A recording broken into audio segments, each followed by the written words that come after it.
ยสะสมก็อย่าได้คงอยู่ต่อไปขอเสียงเป็นเสียงเดียวที่เศร้ามองใจขอเป็นเสียงเดียวที่เศร้ามองใจ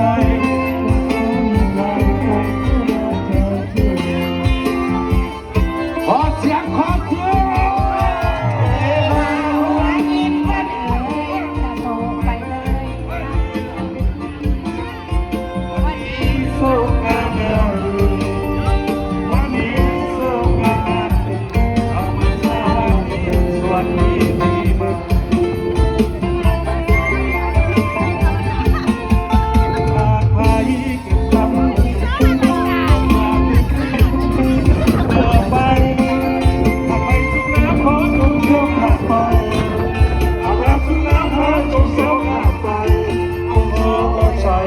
ทุกท่านโชคดี